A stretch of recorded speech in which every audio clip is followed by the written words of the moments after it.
이 영상은 실제 선생님 음성으로 제작되었습니다. 안녕하세요 여러분, 백형진 선생님이에요.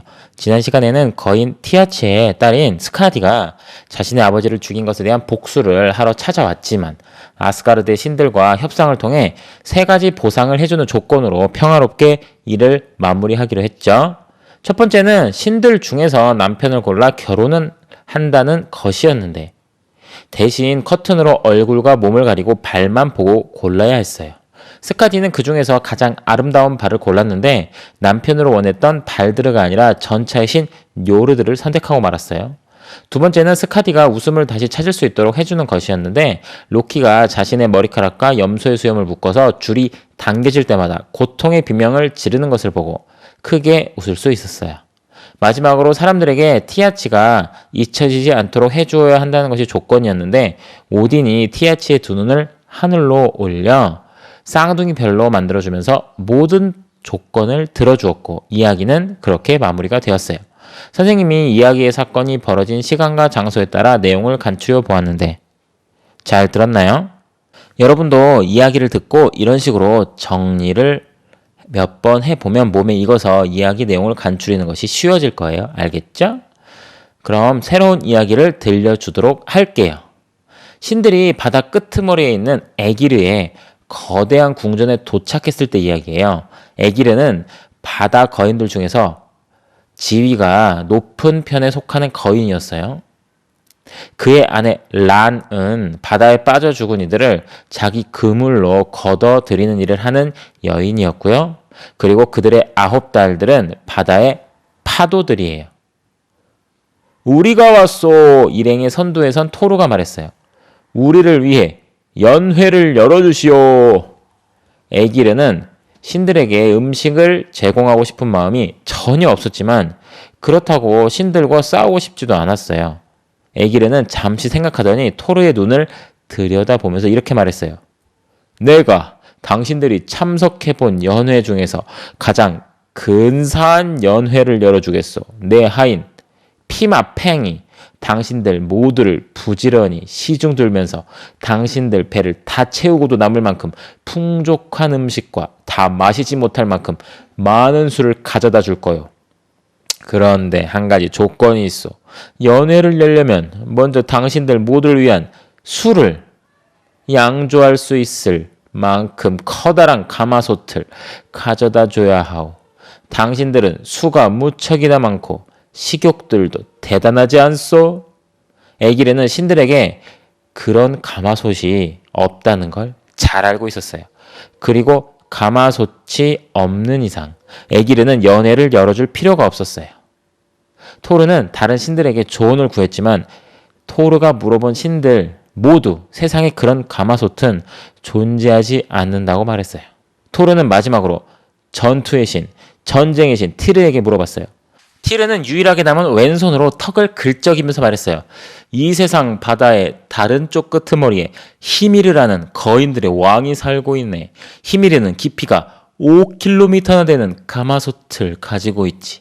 세상에서 가장 큰 가마솥일 거야. 확실한 거야? 티르는 고개를 끄덕였어요. 히미르는 내 양아버지야. 우리 어머니와 결혼했거든. 어머니도 거인이지. 내 눈으로 그 거대한 가마솥을 본 적이 있어. 그리고 난 우리 어머니의 아들이니까 히미르의 집에서 환영받을 거야. 티르와 토르는 염소 스나를러와 그라인더가 끄는 토르의 전차에 올라타고 히미르의 거대한 요새까지 빠른 속도로 달려갔어요. 토르가 염소들을 나무에 메어둔 뒤 둘을 함께 집 안으로 들어갔어요. 둘은 함께 집 안으로 들어갔어요. 주방에서는 여자 거인이 바위만한 양파와 배만한 크기의 양배추를 썰고 있었어요. 토르는 도저히 그녀에게서 눈을 뗄 수가 없었어요. 그 늙은 여인에게는 머리가 무려 900개나 달려 있었는데 각각의 머리가 그 옆의 머리보다 더 못생기고 무서웠기 때문이에요. 토르는 한 걸음 뒤로 물러났어요. 하지만 티르는 놀라거나 불안한 모습을 보이지 않으면서 큰 소리로 외쳤어요. 안녕하세요 할머니. 저희가 술을 만드는데 히미르의 가마솥을 좀 빌릴 수 있을까 해서 왔어요. 이런 꼬맹이들 같으니라고. 난 너희가 쥐새끼인 줄 알았구나. 히미르의 할머니는 한 무리의 사람들이 한꺼번에 소리를 지르는 것처럼 우렁찬 목소리로 말했어요. 그 이야기는 나한테 물어볼 게 아니야, 얘야. 네 어미한테 물어보렴.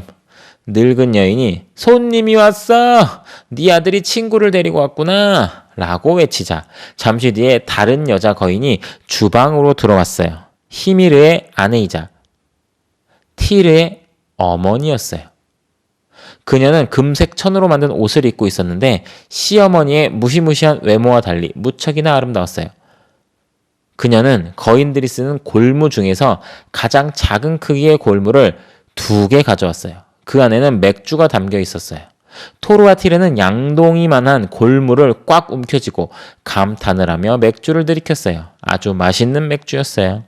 티르의 엄마는 토르에게 이름이 뭐냐고 물었어요. 토르가 말을 하려고 하는데 토르가 입을 열기 전에 티르가 먼저 나서서 이렇게 말했어요. 이 친구 이름은 베오르예요, 어머니. 나와 친한 사이죠. 그리고 히미르와 거인들의 적을 물리치는 자이기도 하고요. 그때 산 정상에서 천둥이 치거나 산이 무너지거나 거대한 파도가 해안으로 몰려오는 듯한 우르릉 소리가 멀리서 들려왔는데 소리가 한 번 울릴 때마다 땅이 뒤흔들렸어요. 남편이 집으로 오고 있어.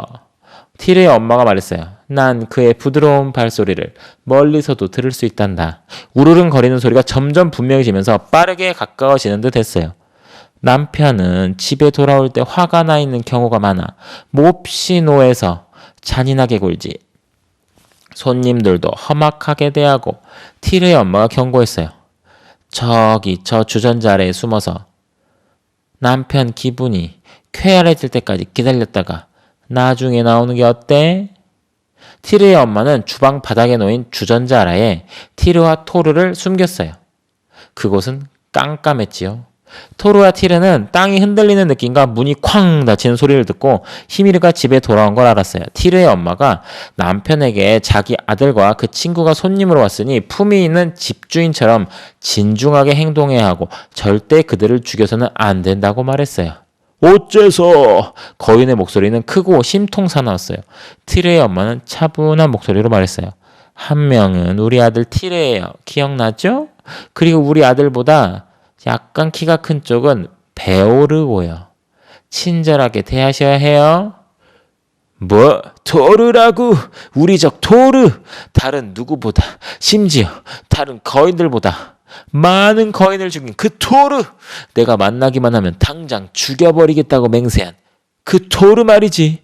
토르는 베오르요. 티르의 엄마는 남편을 진정시키려고 이렇게 말했어요.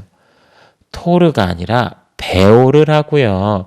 베오르는 우리 아들 티르의 친구고 우리 적들의 적이니까 그들에게 친절하게 대해야 해요. 난 성질이 잔인하고 영혼은 분노로 가득하기 때문에 다른 놈들한테 친절하게 대하고 싶은 생각이 전혀 없어. 거인은 커다랗게 우르릉대는 목소리로 말했어요. 근데 그놈들은 도대체 어디 숨어 있는 거야? 저기 기둥 뒤에 있어요. 티르의 엄마가 말했어요. 토르와 티르는 그녀가 가리킨 기둥이 박살나 부러지는 요란한 소리를 들었어요. 잇따라 다른 기둥들도 차례로 박살나면서 주방 천장에 걸려있던 주전자들이 모두 바닥에 떨어져서 망가졌어요. 이제 다 때려 부순 거예요? 티르의 엄마가 물었어요. 그런 것 같아. 히미르가 마지못해 말했어요. 그럼 저 주전자 아래를 봐요. 당신이 망가뜨리지 않은 바닥에 놓인 저 주전자 말이에요.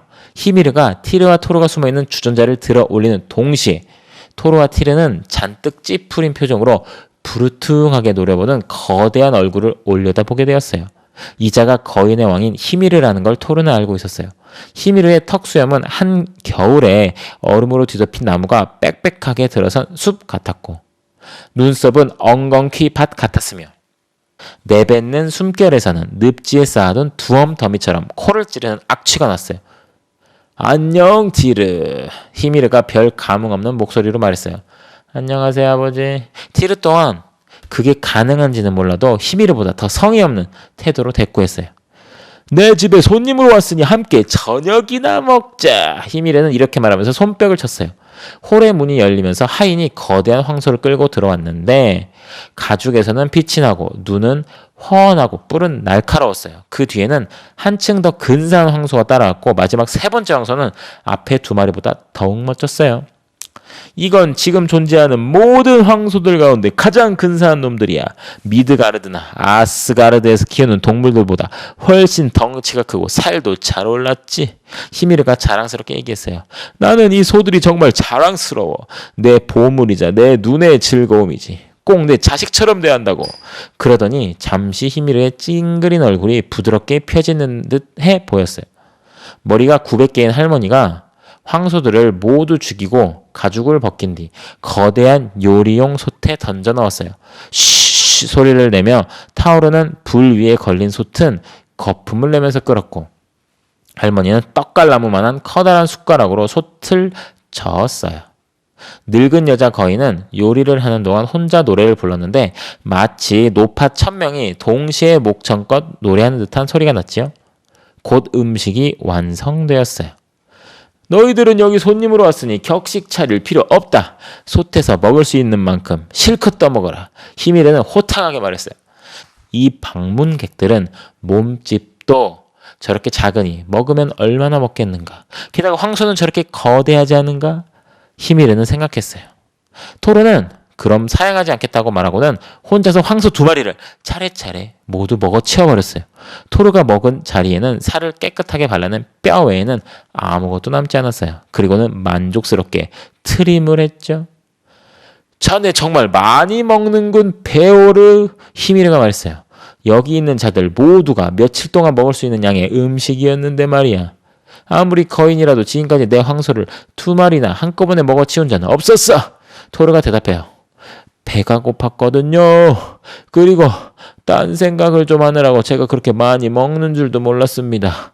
저기 내일 같이 낚시하러 가지 않으시겠어요? 낚시를 아주 잘 하신다는 얘기를 들었는데요.